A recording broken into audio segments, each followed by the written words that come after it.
পশ্চিম দিকে পাও দেওয়া ভাই কোনো হাদিসে নিষেধ আসে নাই যে পশ্চিম দিকে পাও দেওয়া যাবে না, কিন্তু একটা জিনিস মনে রাখতে হবে যে কেবলাকে সম্মান করতে হবে, কাবাকে সম্মান করা জরুরি। কোনো কোনো হাদিসে আসছে কাবার দিকে ফিরে পেশাব করা নিষেধ, পায়খানা করা নিষেধ, থুতু ফেলা নিষেধ। এগুলো কেন নিষেধ? কারণ কাবাকে কি করতে হবে? সম্মান করতে হবে। যেহেতু কাবাকে সম্মান করা জরুরি, অতএব কাবার প্রতি অসম্মান প্রদর্শন হয় এরকম কোনো কাজ না করাই একজন মুমিনের জন্য উচিত।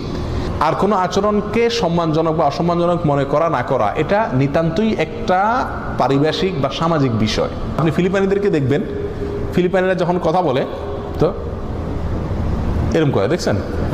আপনি যদি জিজ্ঞেস করছেন খানা খাইছো, তো বলবে মানে খাইছি। কথা বলছেন? এখন আমাদের দেশে যদি আপনি কাউকে জিজ্ঞেস করেন খানা খাইছো, আর সে যদি বলে তুই কবে কি বাস গোড়াও কেন, তুমি ঠিক না? ঠিক